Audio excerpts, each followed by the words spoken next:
one of the nicest guys in the business, Robert Englund. Robert, my name is Dave. Good morning. I know you're doing a tour. I hope we can live up to the other radio shows. How are you this morning?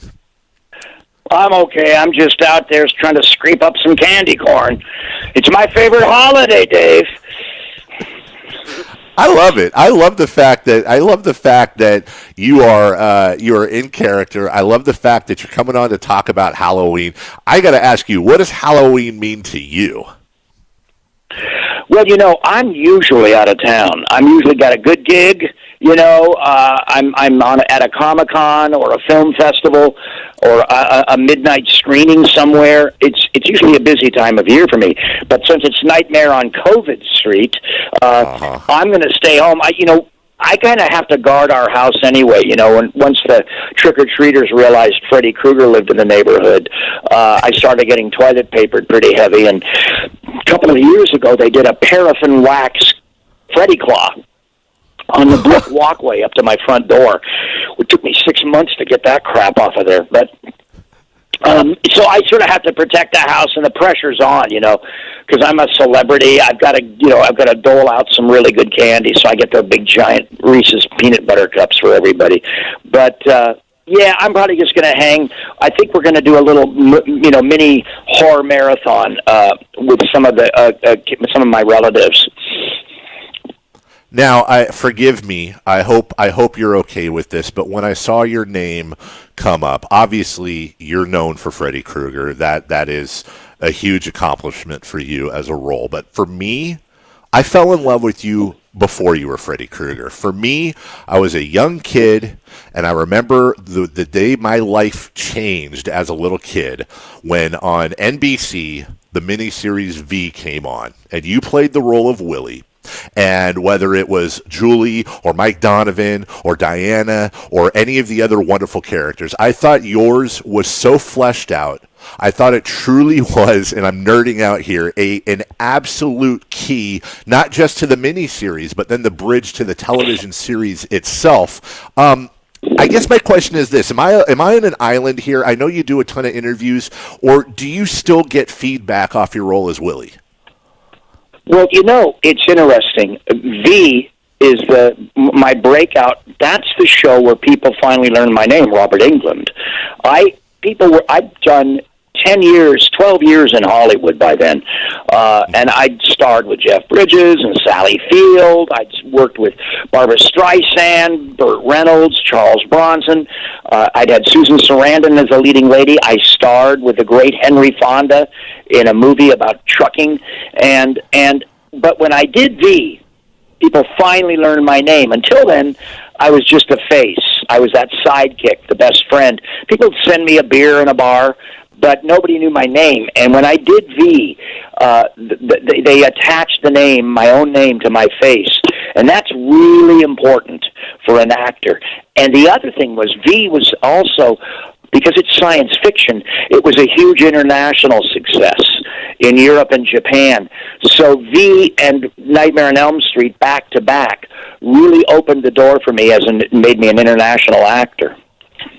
Well, and last thing, because I truly have. I'm not just sucking up. I've read a lot about you through the years. I've followed your career, and sometimes legends get blown out of proportion. But from what I've learned, the thing about Freddie Krueger for you was it was a break out of typecast because you were the best friend. You were the nice guy, and obviously Willie was a sweetheart of an individual. I've heard stories that sometimes your makeup sessions went long because you were so amenable and such a nice guy that you'd strike up conversations with the people in the room, and everybody wanted to talk to you. Is there truth that Freddie kind of helped break you out of that nice guy typecast?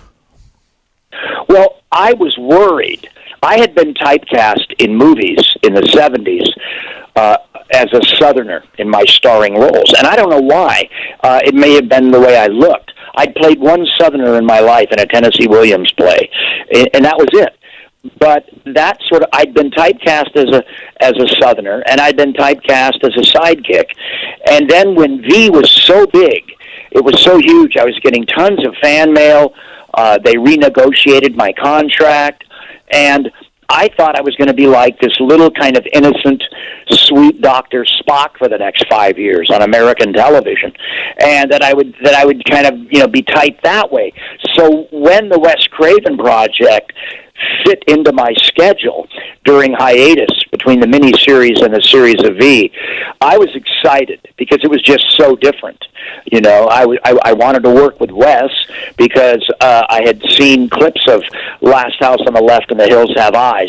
We sort of thought about Wes back then as a David Lynch kind of director, and so I met Wes, and I wanted the part because I just thought it would be a real challenge.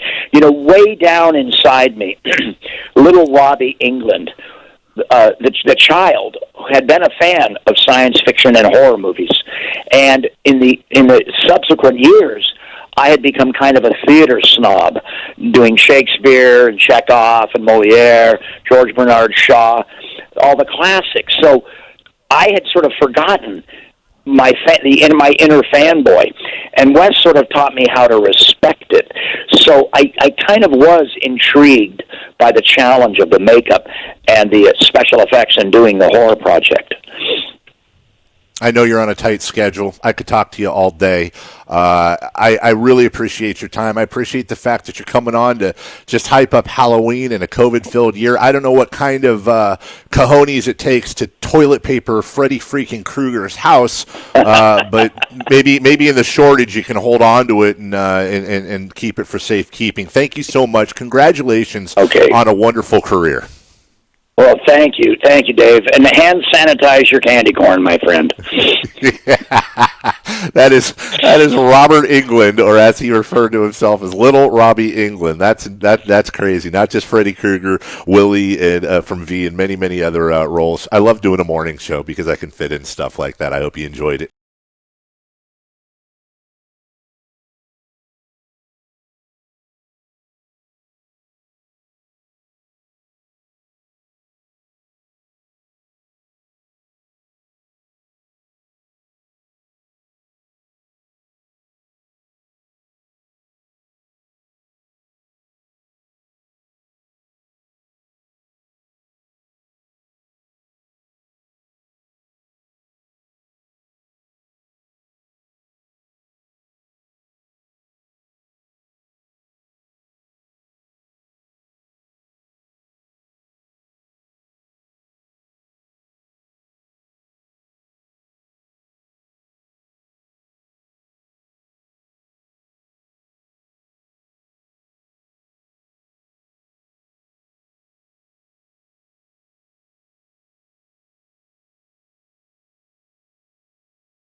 Have you seen a maturity in Cam Newton like I have, or are you, as somebody who used to play under center, are you not buying it?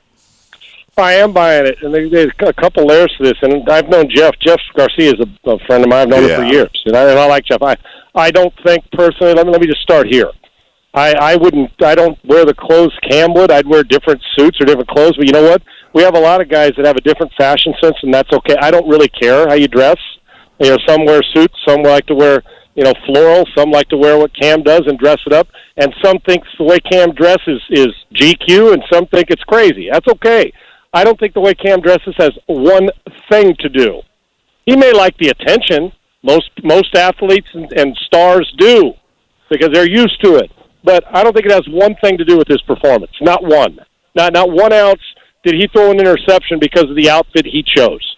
That's to me, that's a fact. And I think it's silly that we even have to worry about what a guy wears and judge what he wears by his performance. And I love Jeff, but I'll disagree with him on that point. I agree with Jeff and Cam. He's got to play better. To me, one of the biggest problems I had early on in camp, freak show talent, special. He's not a Hall of Famer. He's a special talent, and is one of those guys when he's right and things are going well, he is as unstoppable as anybody in the league. But the inconsistency of it, of accuracy over his career, of sustaining it other than his MVP season, a bunch of games in a row. He's been a stud because he's had to overcome injuries. I have great respect for his game, but I've never considered him, even when he won the MVP, the best quarterback in the league. He was the best player that year, and he got him to the Super Bowl, and I'm with you. I didn't like the way he handled it, and I haven't liked the way he's handled a lot of press conferences or his demeanor on the sideline. I thought leadership was lacking. I did, and I think that's been something that will follow him around or has followed him around. But I do think he's got enormous talent, and the way he handled it, I thought I couldn't believe it. Actually, I swear I couldn't. I thought he'd fight back a little, but he seemed like it was just, you know what? He's right. I got to play better. He can have his opinion about my clothes, but it's not going to change the way I dress.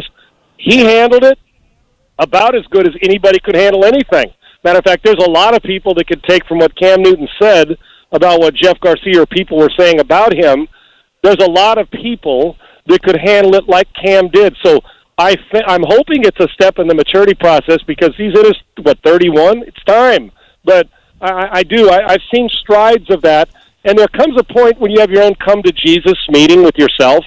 We all have it at a point in our lives or our careers where you know what? It's easy to start to say, I see what they say. Instead of fight back, say, I got to get better privately. Why fight with something that's true? Now, not the clothing, but the performance. And that's part of getting better, is taking certain constructive criticism, knowing when to flush out stuff that doesn't matter and when to take in the stuff that does.